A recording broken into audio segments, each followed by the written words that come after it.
Olá, eu sou o Sidney Campos. Fala, incríveis! Eu sou o Richelle Emerick. E nós somos do Incrivelmente Podcast. O nosso podcast de Lajinha. E hoje estamos aqui com uma visita muito especial. Renata Juliana Emerick da Silva, né? Conhecida como Renata Emerick. Exatamente. Minha xará de sobrenome. E xará da minha irmã, que é Renata Emerick também. Renata tem 34 anos, é psicóloga, neuropsicóloga, consteladora familiar, isso mesmo? Ela é formada pela UVV, Universidade de Vila Velha, e hoje vem bater esse papo com a gente. É isso aí. Se você é um pouquinho pichuru, pirulei, nós temos uma psicóloga aqui hoje para cuidar dos dois doidos. A minha primeira pergunta é isso aqui, ó. O que é uma consteladora familiar? Exatamente. Isso vem de constelação, é isso mesmo? Consteladora familiar. O que faz uma consteladora familiar? Então, o que é uma constelação familiar? Vou começar falando sobre o fundador da constelação, Sim. que é Bert Hellinger, um alemão. Ele era um padre, e aí ele foi mandado para a África do Sul para levar a doutrina cristã para lá. E aí, quando chegou lá, ele conheceu uma tribo Zulus, lá da África, e ele se surpreendeu com a forma como eles trabalhavam lá, Sim. como eles agiam entre si. Não tinha briga, não tinha conflitos, eles conseguiam se resolver a partir do olhar de amor. Você está com dificuldade de relacionamento com alguém, ou dificuldade no relacionamento, na relação com o dinheiro, seja o que for. A partir disso, você coloca pessoas para representar a sua questão, coloca pessoas para representar você, a questão, e aí abre espaço para um campo, que o que acontece? A constelação ela acessa outras dimensões, ela vai além, porque a psicologia, que é o que eu me formei, ela fica no nível psicológico. As constelações, ela amplia, ela abre espaço para acessar esse campo quântico, que é o que está no passado, no futuro, e aí dentro, quando abre o campo, a gente olha por que você está com dificuldade naquela relação. E geralmente são questões relacionadas à família. Entendi. Tendemos a repetir padrões da nossa família sem saber, sem ter consciência nenhuma disso. Então, por isso que às vezes a gente vê assim, as pessoas repetindo muitas questões sem saber por quê. Então, às vezes eu vejo assim, as pessoas falando assim, eu nem sabia que a minha avó era assim, mas a pessoa tem o mesmo comportamento da avó. Por quê? Porque a gente é fiel ao nosso sistema sem ter consciência disso. É comprovado geneticamente que as nossas células, elas carregam, né, essa herança genética. A herança genética, ela vem carregada de outras informações. Nós acreditamos, pelo menos eu e minha esposa, nós acreditamos muito também no poder da vibração, da energia. Então isso aí é muito interessante, eu gostei. Você usa aquela frase com seus filhos? Isso aí você puxou da sua mãe. Você é Da daquela minha- raça ruim do seu pai. Então, antes da gente entrar no assunto, vamos voltar um pouquinho. Como é que foi a sua vida, onde você nasceu? O que te fez escolher essa profissão de psicóloga, seguir esse ramo, estudar isso aí? Tá, antes de mais nada, eu gostaria de agradecer você, Sidney, Richelle, a Lívia, pelos bastidores, por ter me convidado para estar participando desse podcast. Inclusive, eu fiquei encantada com o nome que eu vi lá no Instagram de vocês, que é Mentalidade e Empreendedorismo. Sim. Eu acredito que os dois super conversam, né? A Tudo partir junto. da nossa mente, a gente vai atrair as situações, né? Como você disse, Sim. né? É o poder da vibração. E também gostaria de agradecer quem está aqui participando, Claro. porque espero que eu possa ajudar, né? Contribuir de alguma maneira, que a gente possa. Mas a nossa ideia é essa mesmo, é abranger toda a área de trabalho da nossa região, os empreendedores, as pessoas que estudaram fora. Nós convivemos no meio da escola ali, no meio colegial. Hoje eu olho para trás e a gente vê tantas pessoas ali que nós convivemos praticamente juntos. Mas a gente sempre teve as panelinhas, né? Teve um mais para lá, mais para cá, o pessoal um pouquinho mais velho que o outro, né? O Richelle era de turma mais velha que a minha, gente, só ressaltando. Eu só tenho 40. Eu só tenho 41, né? 41. E assim, a gente foi vendo os colegas crescendo, né? Um foi para um lado, outro foi para o outro, e todos eles, a maioria, se formou, foi trabalhar com áreas interessantíssimas, viraram empreendedores, e a gente queria trazer essas pessoas aqui, você foi uma, né? Pela sua área de atuação. A gente vem acompanhando, eu acompanho pelo menos o seu trabalho, porque eu assisto muito, gente, sobre isso, sobre a psicologia, sobre neurociência, e eu gosto muito. E aí eu falei assim, chefe, vamos chamar a Renata, porque tem muita coisa para dividir com a gente lá. Então, fica à vontade. Então, continue. Você. Quem é Renata? Vamos lá. A primeira coisa que mudou a minha vida quando eu acessei essa informação dentro de mim, que eu sou uma filha amada de Deus. Falar isso e sentir é diferente. Sim, então, com assim, certeza. isso mudou totalmente a minha forma de me enxergar, de sentir quem eu sou. E eu também sou uma improvável. Por que eu sou uma improvável? Porque quando eu era adolescente, eu não gostava de estudar. Não queria estudar, parei de estudar no Coisa mais ensino normal. médio. Quem não gostava? Parei de estudar. Os professores que deram aula pra mim acompanhar e assistir isso aqui vai lembrar. Você chegou a parar de estudar. Parei no segundo ano, né? E aí, o que aconteceu? Aí eu vou falar o poder que tem as amizades, as pessoas com quem a gente convive. As minhas amigas todas começaram a ir embora estudar, e eu falei, não, peraí, também quero estudar. Aí fui lá, terminei, fiz um supletivo e terminei o ensino médio, um supletivo. E aí eu falei com meus pais, eu vou fazer faculdade. Aí meus pais, não vai, de jeito nenhum, você aqui debaixo das nossas asas. Você uma pessoa que não gosta de estudar vai escolher psicologia. E aí vai embora pra Vitória, sozinha, mora lá? Nunca! Meus pais não aprovaram de jeito nenhum, mas como eu sou uma destemida e você já foi com psicologia na cabeça. Não, aí eu estava em casa, fiz um teste vocacional na internet. Mas eu acredito que existe uma força maior que rege até as nossas atitudes sem a gente saber, sabe? Porque essa profissão tem tudo a ver comigo. Eu sou essa profissão, sabe? Eu me visto dela total, assim. E aí eu fiz esse teste, aí deu lá, psicologia. Na área de humanas, aí eu falei, é isso que eu vou fazer, foi com meus pais. Aí no início eles ficaram resistentes, mas no final eles apoiaram, claro. Sim, claro, com certeza. E aí eu fui. Os pais são do nosso lado. Sim. Aí eu fui, fiz a faculdade, depois que eu logo na semana que eu me formei, eu fui convidada para trabalhar. Na verdade, a minha ex-cunhada trabalhava na PAI de Manhuaçu, e aí eles estavam precisando de psicólogo lá. E aí, na semana que eu me formei, eu já vim para Manhuaçu. Me mudei de volta e fiquei em Manhuaçu. Você já tem quanto tempo? De formada, eu formei no início de 2016. Não tem? 16. Faz quanto tempo? Não lembrei. 2006. Gente, 2016, eu me formei em 2019. 24. 8 anos de formada. Não vou conseguir fazer isso. Eu sou engenheiro, só sei fazer conta na calculadora. Virou conta, você sabe. Então, adolescente, só pegando um gancho aqui, vocês que não gostam de estudar, que estão pensando em parar de estudar, como eu pensei, como a Renata pensou, tá? Se você acha que estudar é ruim, espera só até você ter que trabalhar de segunda a sexta, das 7 da manhã às 6 da tarde. Aí você vai se arrepender daquele momento. Eu sempre falo isso, cara. Pergunta pra eles pagar boleto da depressão. Quando eu comecei a trabalhar, eu falei assim, caramba, eu reclamava de estudar. E hoje a Renata tá aqui, então, formada, conversando com a gente. Mas sabe o que acontece também? Eu acho assim que esse ensino inicial, que é essa base, né, teórica que a gente aprende no ensino médio e tal, às vezes a gente não tem tanto amor porque a gente ainda não se encontrou. Mas então quando você começa a fazer algo que você gosta, muda tudo. Eu ouvi uma frase de até um camarada que tá na internet, não vou falar o nome, não vou fazer propaganda. Quando você não sabe, você fala que é ditado chinês. Vou falar quem que é, não vou fazer propaganda, gente. Mas ele fala uma coisa que é muito séria, Paulo Marçal. Ele fala assim, nada. Aqui não tem cadeira. O Paulo Marçal ele fala o seguinte, que a escola hoje, ela não nos dá ensino, ela nos dá escolaridade. Única e exclusivamente escolaridade. Eu acompanho, às vezes, eu converso com meu filho sobre o ensino na escola, é bem diferente do que era antigamente. Às vezes eu conto para ele que a professora tomava a leitura minha, eu com a palma da mão aberta e com a régua na mão. Ele achava assim, quem ouve isso hoje fala assim, é tortura. Não, gente, eu tinha dislexia e não era diagnosticado, nem era conhecido o que era dislexia, eu tinha dificuldade, eu escrevo espelhado. Você escreve de trás pra frente, pra frente. E eu tenho confusão com as letras, P, B, T, D, enfim. E automaticamente, por falta de diagnóstico, eu fui desenvolvendo naturalmente uma forma de viver. Lá para os meus 16 para 17 anos, eu descobri que existiam os gatilhos mentais. Eu comecei a usar eles ao meu favor para não esquecer das coisas, porque eu esqueci demais. Se eu saísse para pegar um copo com água e eu visse um bichinho, eu distraía, pegava outra coisa, e aí eu ia fazendo. Eu sempre tive muita criatividade, desenhei muito, sempre fiz muito isso, a arte. Mas não era diagnosticado. E a escola, assim, ela foi para mim uma tortura em termos de alfabetização. Eu aprendi a ler e escrever com 4 anos de idade, forçado pela minha irmã. Ela me forçou, daí sentava na mesa, tarde da noite, com o livro na mão e fazia eu ler. E eu escrevi de trás para frente. E quando eu fui para a escola, isso já era um problema. E as crenças que se estabelecem, que a gente começa a se sentir incapaz. Então é isso. Aí eu fui trabalhar na PAI de Manhuaçu, e aí atendia muitas crianças lá com várias questões neurológicas, e aí eu falei assim, não, eu quero melhorar, me especializar. E aí eu decidi especializar em neuropsicologia. Isso foi em 2016. No início de 2017, eu comecei acho que foi no meio de 2016, eu já comecei a especialização em neuro, aí fiz 2 anos de neuro em Vitória. E aí depois eu vim embora pra Lajinha, comecei a trabalhar no Med Center, atendendo no Med Center, que era do Serginho, que era aqui em frente ao posto Jaci. Aí eu atendi ali. E aí quando foi em 2017, eu fui convidada para trabalhar no NASF.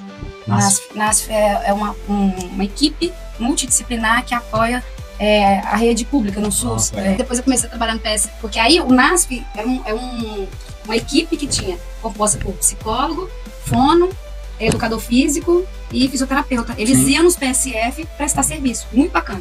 Só que aí, como a demanda era muito grande, a gente fazia atendimento em grupo. Então aí eu comecei a trabalhar com grupos. Sim. Aí tinha um grupo de, enfim, eu tive muita experiência, sabe? Graças a Deus eu aprendi bastante assim, com as então pessoas. Então o SUS te deu, essa parte do SUS te deu... Meu Deus, o SUS foi um presente, né? Porque eu ainda tô lá. Hoje eu não tô mais no NASF, porque o NASF, ele foi a mudança de governo, eles tiraram esse Hoje trabalho. você atende no? Hoje eu trabalho no ambulatório. Na verdade, aí o que aconteceu? Aí depois do NASF eu fui chamada para trabalhar no ambulatório fazendo atendimentos na policlínica. E aí da policlínica, depois eu fui pra Pai de Lajinha, daqui de Lajinha, que eu atendo aqui. Sim. Mas tem uma coisa no meio termo, aí que fez a mudança na minha vida. Quando eu fui chamada para trabalhar no NASF, eu conheci uma pessoa, Letícia, o nome dela, hoje é uma amiga muito próxima minha, ela é fono. E aí, ela chegou assim, Renata, vem aqui que eu vou fazer um negócio em você, pra você conhecer. Acho que eu tava nervosa, tava acontecendo alguma coisa. Aí eu deitei na maca, assim, aí ela foi com a mãozinha, não encostou a mão em mim nem nada, colocou a mãozinha assim e foi. Fazer reiki. Só que eu não conhecia nada de energia, isso foi em 2018. Falei, gente, e aí parecia que ela tocava, mas não tocava nada, era a energia mesmo movimentando. E depois que acabou, eu me senti outra pessoa, super viva, sabe? Eu falei, gente, o que é isso? Aí eu já senti assim dentro do meu coração, é isso que eu quero. Aí eu já deixei a neuro, parei um pouco de estudar neuro, apesar de eu ainda estar fazendo, ainda faço avaliação neuropsicológica em crianças e adolescentes, mas o meu coração tá nessa outra área, assim, que envolve a espiritualidade, né, autoconhecimento. Aí eu fui fazer o curso em Reiki, fiz com a Ivanete lá em Una, não sei se vocês conhecem, fiz o nível 1, 2 e 3. Aí o que aconteceu? Uma pessoa. Aí depois que eu já tava nesse mundo da energia, estudando e compreendendo que a gente tem pontos de energia, quando a gente tá nervoso, ativa, aí a pessoa acaba desenvolvendo problema físico, porque algum desses pontos estão em desarmonia. Sim. Então, às vezes, estresse do dia a dia. Assim, isso é total importante. Que é a energia se manifestando no seu corpo, em forma de doença. Exato. Somatiza. É. Por isso que eu falo, todo sintoma é uma bênção. Por quê? Porque o sintoma tá te é como se fosse a sua coisa. alma mandando uma mensagem pra você. É uma mensagem. Não, isso aí é uma dica importante. Então quer dizer que se você tem um sintoma, explica pro pessoal isso, você tem um sintoma, então fica atento. O sintoma... Esse seria uma prevenção? É uma espécie de prevenção, porque, tô sentindo alguma coisa no meu corpo, sei lá, tô sentindo uma, sei lá, dá um exemplo aí, uma alergia. Uma dor na nuca, vai. Dor na nuca, alergia, algo assim. Sim. Cara, para e vai olhar, porque se você se perguntar, porque a gente tem uma inteligência, Sim. Principalmente antes de dormir. Quando a gente vai, antes de dormir, a gente acessa as informações do inconsciente. Então, assim, antes de dormir, você pergunta pra você mesmo, o que esse sintoma tá querendo me mostrar? Cara, em algum momento chega a mensagem. Lógico que às vezes a gente precisa de buscar ajuda para poder estar investigando mais. Cabe uma autoavaliação, tipo assim, minha semana foi muito pesada, eu tô sentindo dores, tô sentindo desconforto, um peso nas costas, uma dor. Vale essa ressalva aí, dá uma olhadinha, deixa eu fazer uma autoanálise aqui. O que eu fiz essa semana? O que aconteceu? Alguém falou alguma coisa que me prejudicou, que eu senti mais, que eu fiquei guardando? Vou olhar o que foi bom. Porque eu acho que aí entra o mal do século, que é o hipocondrismo. Todo mundo quer tratar as consequências, quer tratar a dor, mas não quer tratar a causa. Se eu tô com dor aqui, eu nem quero saber por que eu tô com dor aqui. Eu vou tomar um remédio. Aí a outra pessoa, não, você não tá conseguindo dormir? Toma um calmante, você apaga. Fala, mas por que eu não tô conseguindo? Ninguém faz essa pergunta, vai direto no remédio. Exatamente. E aí entra assim também. E não, eu tomo um remédio que o médico me passou, toma também. E por que automedicação. E por que isso acontece? Porque a gente tá aqui no mundo pra gente estar evoluindo, pra gente cada vez se aperfeiçoando e se desenvolvendo e se tornar seres humanos melhores. Então, assim, o sintoma é uma oportunidade de evolução. Ainda bem que tem um sintoma, né? Porque tem essas doenças silenciosas aí, quando você descobre, você já tá morto. Agora, se você tá sentindo alguma coisa, ainda bem. Sempre tem a mensagem inicial. Tem a mensagem inicial, só que às vezes a gente não quer olhar pra mensagem. Por quê? Porque às vezes dói. Mas tem gente que tem medo, né? Não vou no médico, não vai que eu tô com doença. Não faz sentido, você tem que saber o que você tem. Eu trabalhava no laboratório e quando eu ia atender um paciente, fazer uma coleta de sangue, uma coisa assim, eu sempre falava assim, não se preocupe, só sente isso quem tá vivo. Mas eu não tô dizendo que a gente também não deve procurar. Claro, um tratamento, fazer um exame, deve fazer, mas junto com isso. Eu acho que isso que seria antes do remédio, é isso, né? Sim. Tem gente que já se automedica e não quer saber. Agora melhorei. Tá bom, peraí, aqui tá escondido lá ainda. Tá. As pessoas procuram a solução imediata, né? O imediatismo hoje toma conta da mente das pessoas. E aí você toma um remedinho, já melhorou, tá tudo de boa. Só que a gente esquece das raízes do problema. Exatamente. Né? Todos nós temos um pouco de loucura. E até onde ela pode ir? De médico louco, todo mundo tem um pouco? Exato. De médico eu sei que tem. De engenheiro também, vai. Eu acredito que todos nós temos um pouco de... Sair do padrão, toda pessoa, o que seria, né, loucura? É sair de dentro de um padrão, do qual ele se estabelece como certo ou errado? Né? É uma coisa pra se pensar, né? Porque se eu não tô seguindo... né? Se eu não tô seguindo as regras da sociedade, eu sou considerado... Vamos lá, quem nunca dançou na chuva? Só correndo pra chuva. Exato. É umas coisas meio malucas, assim. Sim. Atitudes, até onde que é saudável, até onde que não é. Até onde eu posso ir. Aquele negócio, né? A partir do momento que você começa a rasgar dinheiro e pular da ponte, aí você já tem que ser tratado, né? Agora todo mundo acha que uma pessoa que pensa diferente é louco. Sim. Né? Porque é simplesmente aquela pessoa que saiu da boiada. E eu acredito que são essas pessoas que mudam o mundo. Porque ela teve coragem de fazer o que ninguém faz. Porque você não pode esperar resultados diferentes fazendo a mesma coisa. Você faz a mesma coisa, você vai ter só aquele resultado, não adianta. Então, quando você faz diferente, todo mundo julga. Ah lá, você já ouviu falar da Aí quando dá certo, eu falei, sabia. Você é doido. Eu falei, não, é uma coisa, é consequência da outra. Você já ouviu falar da ovelha negra? Aquela pessoa é a ovelha negra da família. Você sabia que a ovelha negra da família é a cura do sistema? Por quê? Porque a família já está acostumada a seguir um padrão, um ritmo deles. Quebrou o padrão. E aí quando chega uma pessoa que faz tudo diferente, causa um desconforto, se torna um desconforto à família, porque todo mundo vai ter que mexer. Então, às vezes, ser considerado louco incomoda as pessoas. Por quê? Porque as pessoas vão ter que começar a se mexer, talvez mudar a sua forma de enxergar. Então, assim, por isso que eu falo, às vezes vem pessoas me procuram e falam assim, que se sente excluído da família, não se sente ovelha negra. Eu falo assim, gente, mas que bênção, você veio pra transformar o sistema, veio pra trazer algo novo. Vamos esticar esse assunto que é legal, eu gosto bastante de falar sobre isso. Hoje em dia nós temos aí o uso do celular, né, cara? O uso do celular, ele afasta muito a gente dentro de casa, muito, extremamente. Tem trazido muitos transtornos, você na sua área de atuação, você tem visto isso? Tipo assim, as pessoas não se expressam mais com sentimentos, nem com tristeza e nem com afeto. É o que a gente observa muito, principalmente a gente procura observar dentro de casa, eu que tenho filho, né, a gente procura observar e entender isso aí, como é que funciona isso? Olha só, uma coisa que eu acho que é super importante, antes de você entrar nisso, dizer o seguinte, nós estamos passando por um problema gravíssimo de saúde pública nesse século agora, isso depois da pandemia. Sim. Vocês sabem disso, né? E o Brasil lidera o ranking dos 3 maiores problemas de saúde mental atualmente, sabia? Quais são eles? TDAH, ansiedade, depressão, excesso de pensamento no futuro, né? As pessoas estão pensando lá na frente e acaba não estando no aqui e agora, porque às vezes entrar no aqui e agora vai acessar o sentimento, e às vezes a gente não aprendeu a sentir, então chora, tá errado, não sente, não fica triste, mamãe vai ficar triste, papai do céu fica triste, você ficar triste. Tem que ser muito sério, os sentimentos são todos importantes, são básicos do ser humano, e é a partir dos sentimentos que a gente vai se desenvolvendo. E aí, segundo, é o excesso do passado, né? Seria depressão. Depressão. Então, assim, e eles andam de mão dada, né? Exato. Porque às vezes a pessoa tá presa a algo que aconteceu lá na sua infância, e aí a vida dela rege baseado naquilo que ela viveu lá na infância dela. Às vezes a pessoa fala assim, gente, mas eu nem lembro. Mas o corpo dela lembra.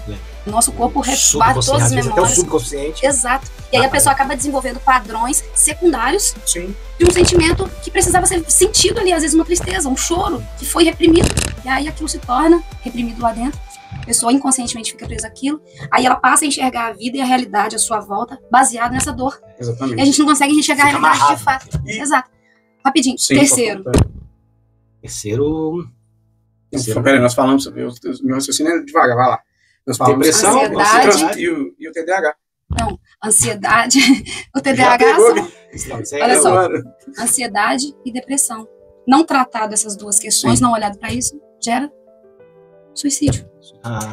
Você sabia que o Brasil é um dos países que tem mais índice de suicídio? Nós temos casos na nossa região, né? Nós tivemos casos aí de uma menina jovem por pouco tempo. A gente acabou de sair, né? Do Setembro Amarelo. E assim, o suicídio seria a consequência desses. Mas você sabe qual é um problema muito grande?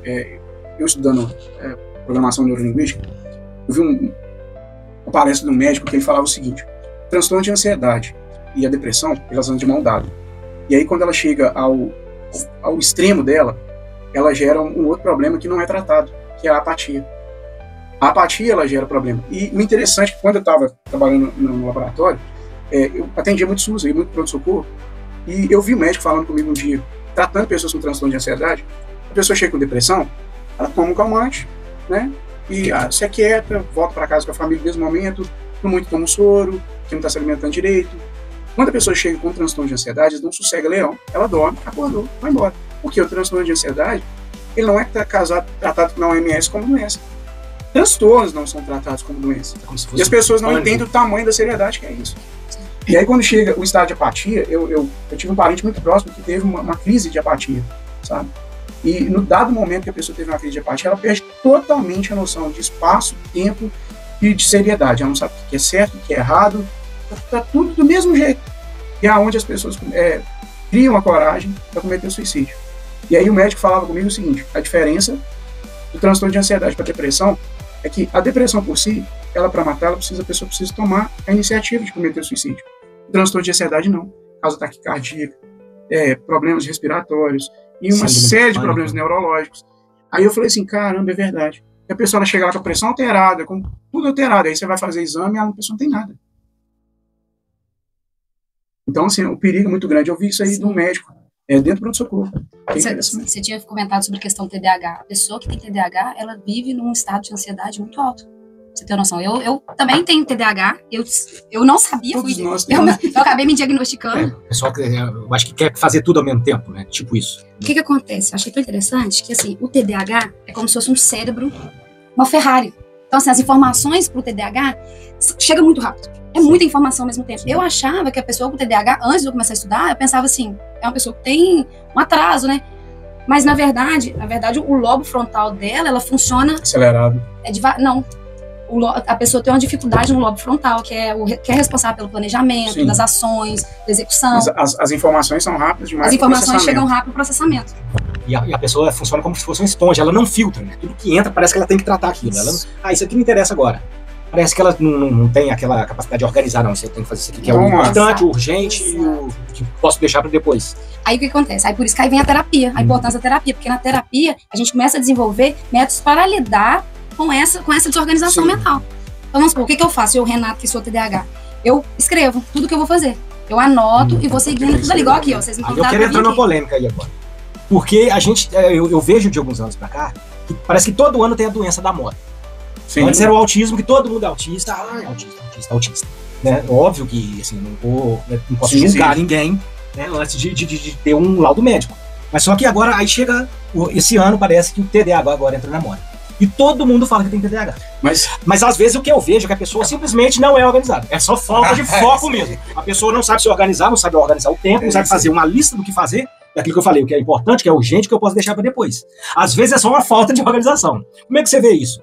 Como é que você sabe a diferença se realmente a pessoa sofre de algum transtorno de espectro autista, de TDAH, ou se a pessoa só está tentando ser a doença da moda? Olha só.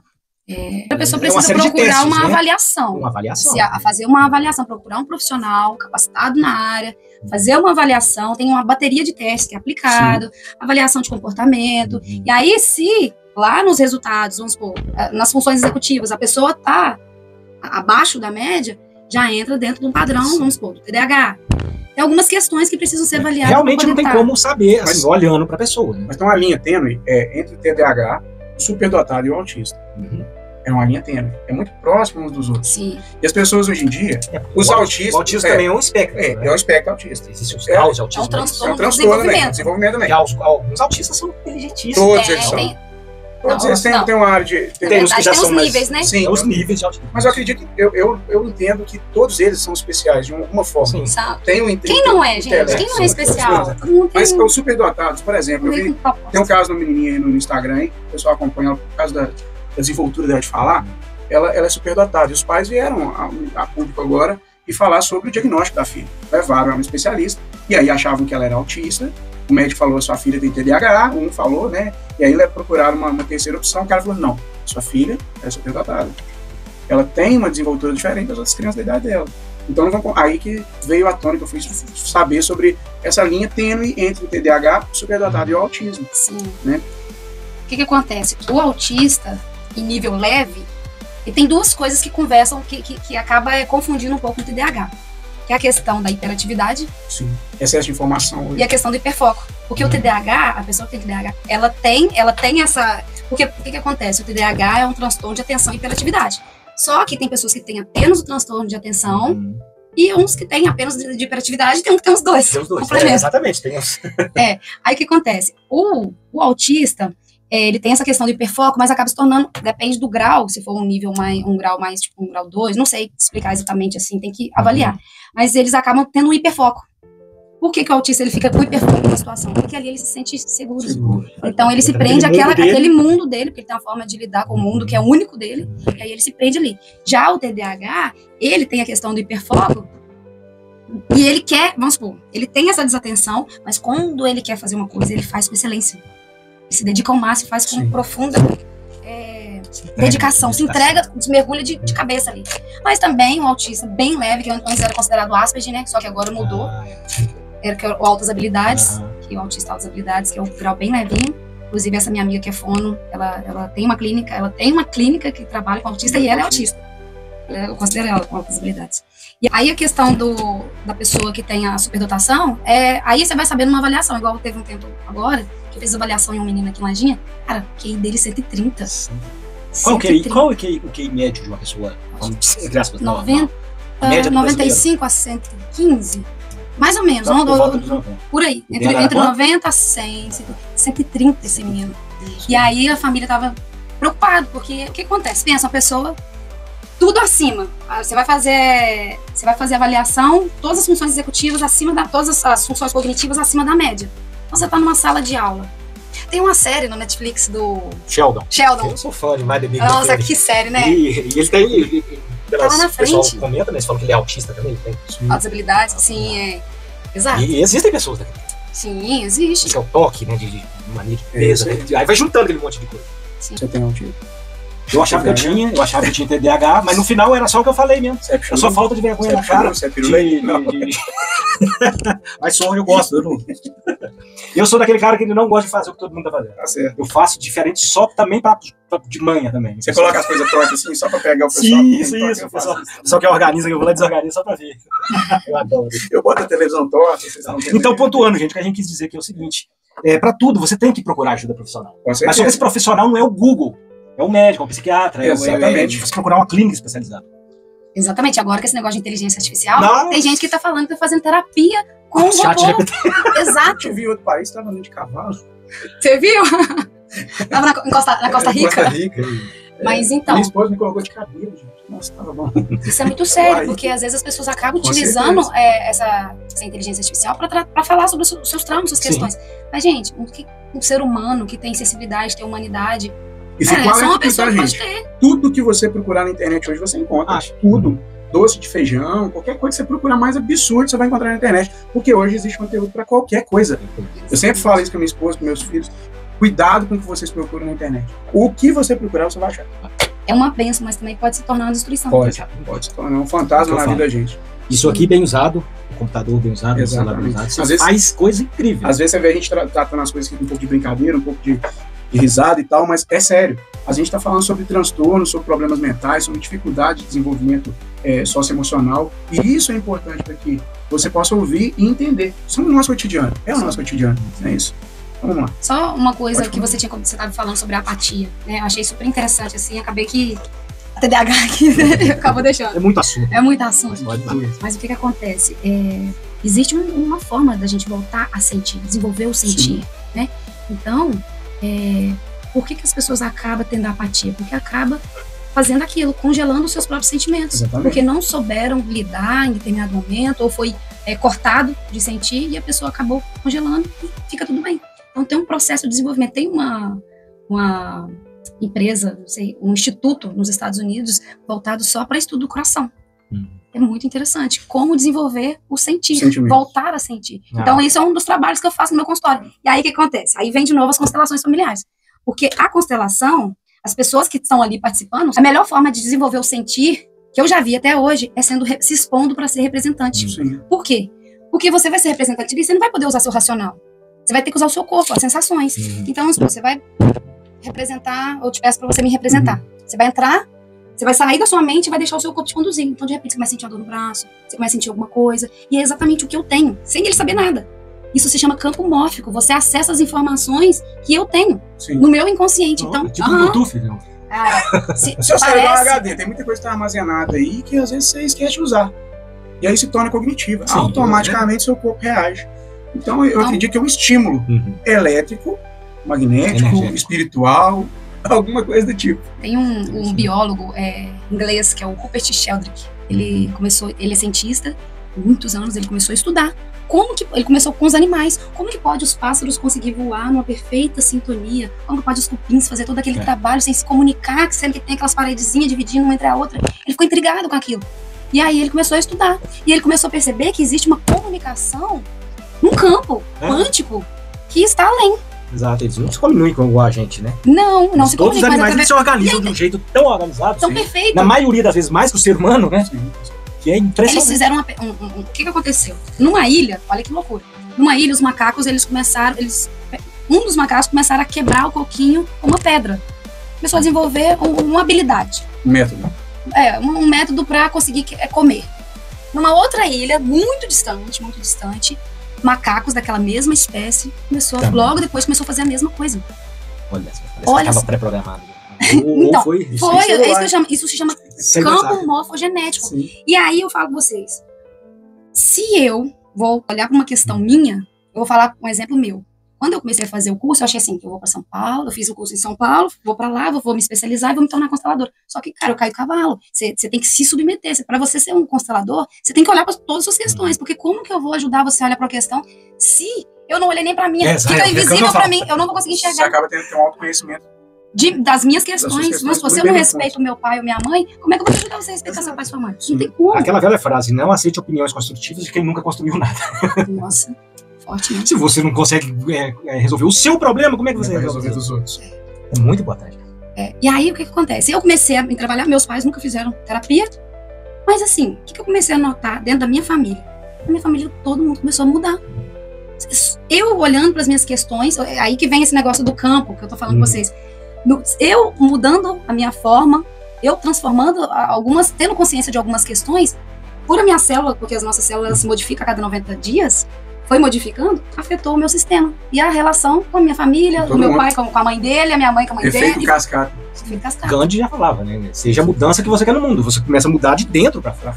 Você não tem que mudar o seu ambiente para depois se mudar. Você mudando você serve de exemplo para as pessoas. Sim. E assim você vai mudando. E a partir do momento que você tem consciência, né, as atitudes elas se tornam naturais. Assim.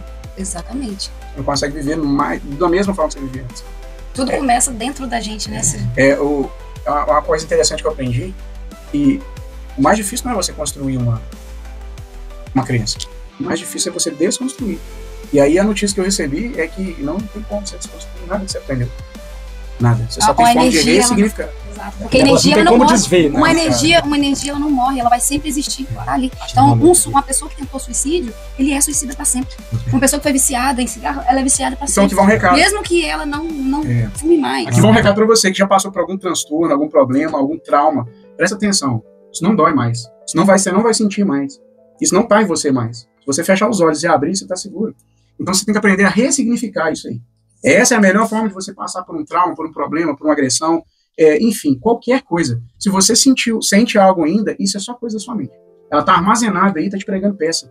Ressignifica isso. Procura a ajuda de um profissional. Vai lá. Agora é sério, agora a gente tá falando sério. Procura a ajuda de um profissional, procura uma avaliação, procura a melhor forma de você se tratar, porque você vai ver que você vai começar a viver de verdade. Exato. Porque se eu estou preso, sem eu saber, em uma forma de situação, alguma situação que aconteceu no ano passado, né? Eu fico presa àquela memória. E aí eu vivo enxergando as coisas de acordo com aquela memória. Então, se eu volto lá, porque isso é possível fazer. Com certeza. Você sabe, né, que tem estudos novos, né, a neurociência o mundo tá tendo tanto conhecimento incrível, rápido, tá mudando tudo. Muito rápido. E tem estudos que comprovam que o tempo não é linear. O que seria isso? Tá tudo acontecendo a todo momento. Por que a constelação consegue, às vezes, até acessar coisas do futuro? Porque tá tudo acontecendo ao mesmo tempo. Isso é estranho falar isso, né? Mas você consegue acessar. Então, vamos supor, você tem um trauma, aconteceu uma situação lá na sua infância, você foi estuprado, né? Porque a maioria das pessoas passaram por abuso. Então, ao acessar aquela memória, vai doer? Vai. Mas aí você vai acessar a dor essencial, a base daquele sentimento. Vai doer, no máximo 5 minutos. Você sabia? Que a tristeza, quando acessada na fonte do negócio, é no máximo 5 minutos. E aí você sente com profundidade aquilo ali, só que você tá do lado do profissional, que tá te apoiando, você tá num lugar seguro. Quando você volta pra sua realidade agora aqui, liberou. E aí quando você lidar com situações que ativavam aquele gatilho, não vai ativar mais. Interessante que é o seguinte, segundo a medicina, se você corta um dedo e você não sangra, e cicatriza aberta. Então tem que sangrar, tem que sentir. Se não sentir, não vai curar. Exato. Então, por que que depois, no pós-pandemia, na verdade, o que acontece? Eu tenho pra mim assim, que nada acontece por acaso. Sim, Tudo tem um porquê de acontecer. propósito. E se é permitido pelo grandão, tem um motivo por trás. Eu acredito que a pandemia veio para trazer algum tipo de ensinamento pra gente voltar para dentro de si, pra gente valorizar coisas que são que não são materiais, mas família. Sim. Voltar para dentro de si. E como a maioria das pessoas não fizeram, não entraram em contato, não tiveram um reset, porque depois tudo voltou, ninguém teve um reset, ninguém teve um momento de olhar. E nem os cuidadores. As pessoas, os médicos que ajudaram, pessoas que perderam familiares, não puderam viver o luto. E o luto ele é essencial para curar. Muitos deles não conseguiram enterrar, né, os seus próprios entes queridos. Exatamente. E depois veio um outro mal do século também, não sei se depois da pandemia, isso já vinha de lá para cá, que a gente até tocou num assunto que hoje tem muita informação vindo de todos os lados. Todo dia é uma coisa nova, uma tecnologia nova. E tem um mal do século que eles deram o nome de FOMO, do inglês, que é o Fear of Missing Out, que é o medo de estar perdendo alguma coisa. Tem gente que quer estar ligado em tudo, saber mexer tudo, tá em todas as redes sociais. Novo transtorno. E isso dá um nó, é um transtorno, dá um nó no cérebro que vem nesse, que leva também, eu acho que todos esses todos esses maus levam pro estresse. Eu tive isso, mas o meu teve outro nome, né? Que eu trabalhava embarcado e depois da pandemia começou a me dar o burnout, que é um estresse de trabalho excessivo, você ligado no trabalho, a gente ficava preso na plataforma, preso no hotel. Eu cheguei a ficar afastado 90 dias. E como é que você vê esse mal do século aí, como a gente falou da depressão, da ansiedade, suicídio, e tem o estresse também, que o estresse também é o principal causador de doenças físicas. Doença do estômago, gente que dá alergia na pele, tem gente que se pode, fica... Somatiza, tem né? gente que até desmaia de estresse. O que a gente pode falar de estresse? Olha só, como existe esse excesso de informação externa, a gente acaba não tendo tempo para voltar para si. Sim. Então, às vezes, são coisas simples que ninguém para fazer. Uma respiração profunda. Às vezes eu tô sentada num lugar e eu tô assim, respirando. Que é algo que eu venho aprendendo, porque também eu sempre fui estressada, acelerada, e eu tô respirando. Tô a respiração é uma meditação. Conexão com a natureza. Então, assim, às vezes essa agitação, essa euforia, é por causa desse excesso de informação que tá chegando pra gente. E não serve, a maioria não serve de nada. A maioria não serve de nada. Sabe o que eu acho interessante? No Ocidente, aqui no Ocidente, tem esse excesso de externo. Todo mundo olhando pro externo, lá de fora. Já no Oriente, o excesso de interno. Todo mundo olha pro lado de dentro. Você que foi pra lá agora, Richard, você deve ter... Outra cultura. Mas aí é excesso também. Porque aí as pessoas viram um país... Tudo que é excesso faz mal.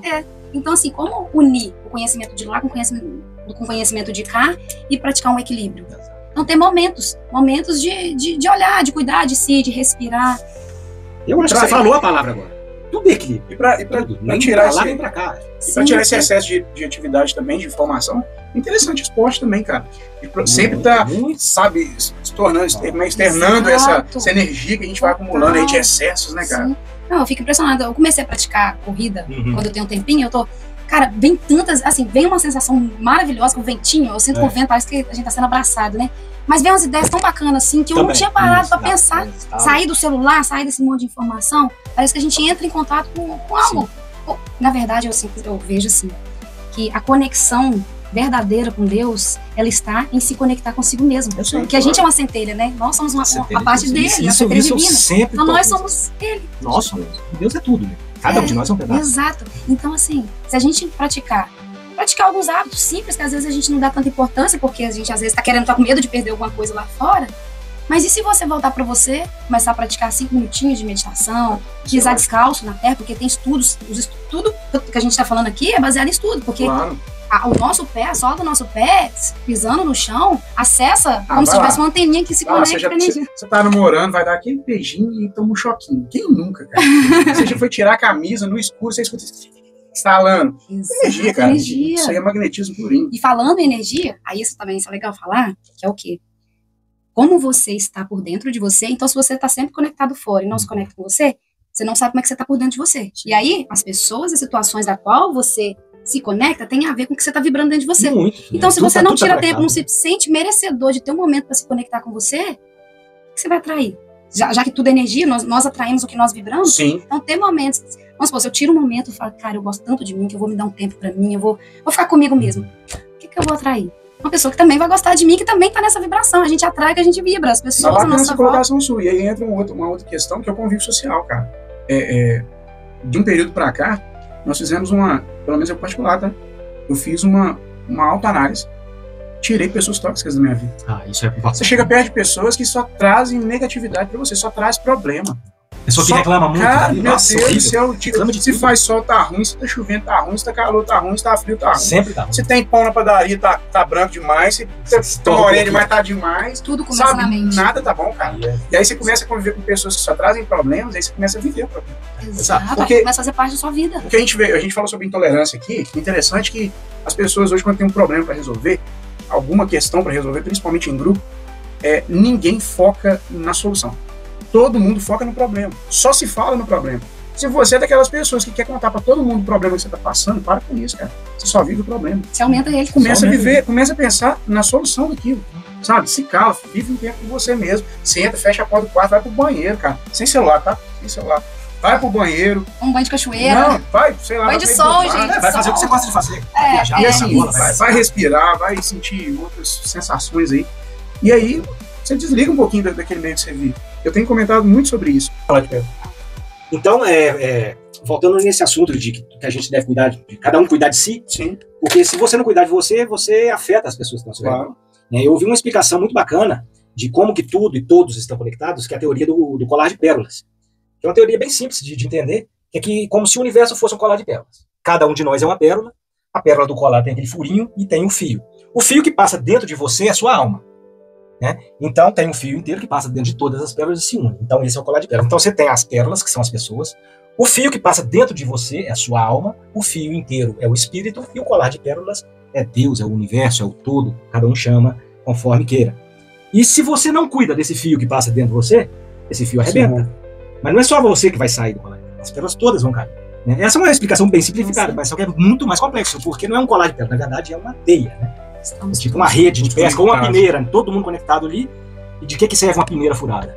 De que serve uma rede de pesca? Você vai pescar de peixe com a rede de fogo, o peixe vai sair por ali. Então, que prova que cada um tem que cuidar de si para cuidar dos outros. Sabe o que eu acho interessante? Às vezes a gente pensa assim, aconteceu alguma coisa lá, sei lá no Japão. A gente acha que aquilo não afeta a gente, mas tudo que está acontecendo, baseado nessa sua explicação, se acontece qualquer coisa com uma pessoa ali, por isso que a gente não pode desejar mal para ninguém. Porque se acontecer aquele mal, acontecendo algo de ruim ali, afeta a gente energeticamente. Isso tem um nome, né? É o efeito borboleta. Bater de asas de uma borboleta do outro lado do mundo pode causar um furacão. Exato, igual empatia. Eu acho que a empatia é a coisa mais linda do mundo, né? Você sentiu até a diferença de você, assim, da sua mudança de mentalidade e mudança de hábitos? Você sentiu até os animais, assim? Diferente. Porque eu senti, quando eu mudei, crianças, animais, como é que pode, né? É energia lá. Eles sentem. Sente. Impressionante isso, né? Aí você entrar num lugar, cachorro bravo, o cara fala assim, por ninguém passar a mão. Eu tô brincando com a cachorro. Se você tá vibrando eu vi um vídeo no Instagram esses dias, aí o cavalo lá na Inglaterra, isso. Eu vi o vídeo. O cavalo lá. Todo mundo chegava aí perto. 2 pessoas chegou, a mulher chegou assim, toda inibida, assim. Aí ela vai passar a mão assim no cavalo, o cavalo deu um susto nela, assim. Eu vi. Aí chegou tipo uma índia. Depois chegou uma criança com síndrome de Down e ficou com medo do cavalo. O cavalo assim, aqui onde vai estar você, a criança assim, o pai dele, não, pode chegar mais perto. Ele não foi. Aí o cavalo veio, deu um passo pro lado. Ele deu um monte de vídeo desse cavalo. Eu vi com a menina que ela parecia uma índia. Mas ela chega assim no cavalo, tanta delicadeza, aí o cavalo fica todo. O cavalo, ele sente a vibração, ele sabe se você tá ali pra zoar ele. Viu, cavalo? Ele sabe. Os animais, né? A gente tá falando sobre essa questão de estar se sentindo melhor consigo mesmo, sim, né? Estando numa vibração mais elevada, eles falam que é meio que dimensões, né? A pessoa que tá sempre reclamando, sempre na negatividade, ela tá vibrando uma frequência baixa. E assim, a sensação que eu tenho que parece que o ser humano tá mais atrasado nesse processo. Eu acho isso, eu falo isso. O homem tá evoluindo. Parece que a gente tá andando pra trás agora, não é possível. Guerra agora. Como assim, mas né? Como é que uma espécie se autodestrói? Vou colocar uma polêmica aqui, vai. Eu acho que o mundo já passou por vários resets, né? É a separação do joio do trigo. E eu acredito nisso, que é o ciclo. Então, abordamos todos os tópicos. Mais alguma coisa, Cid? Tem bastante coisa pra falar ainda, mas não... Um outro podcast, né? Renata, a gente gostaria, em nome do Incrivelmente Podcast, te agradecer a sua visita. Vou abrir o microfone para você, então, que você passe aí as suas redes sociais, seu consultório, se alguém quiser fazer uma visita a você, fica à vontade. Eu só queria deixar uma mensagem que é importante, né? A gente, se algo não tá legal, existe oportunidade, existe um monte de profissionais, não só eu que estou aqui sendo entrevistada, mas tem um monte de profissional em Lajinha, super capacitado também para ajudar. procurar ajuda, saúde mental, procurar ajuda psicológica, não é fraqueza, é muita coragem, né? É força. Então, quem procura ajuda e reconhecer que precisa é um ato de coragem. Se colocar vulnerável é bonito. O primeiro passo para a solução do problema é admitir que você tem um problema. Exato. Se você não admite que tem um problema, para que você vai procurar uma solução? Sim. Né? Renata, então divulga suas redes sociais, onde a gente te encontra. Meu Instagram é sou Renata Emerick e meu telefone 33-98406-7887 e é isso, eu gostaria de agradecer vocês por terem me chamado, né, para vir. Eu espero poder contribuir de alguma maneira, né? A gente está aqui nesse mundo para servir, para ajudar e que a gente possa, lindo o trabalho de vocês. Sim, obrigado. Então que vocês possam realmente tocar o coração das pessoas, porque tudo começa aqui, né? E se você tiver alguma dúvida, alguma questão que você queira perguntar, pergunta embaixo que é prazer, a Renata vai te responder lá, ou a gente vai entrar em contato aí para estar respondendo vocês, beleza? Segue a gente também, galera, Richelle OE, meu Instagram, @Richelle OE, e do podcast, @Incrivelmente Podcast. E o seu Sidney? Sidney Campos Off. Vamos. Então, valeu, incríveis, até o próximo. Tchau.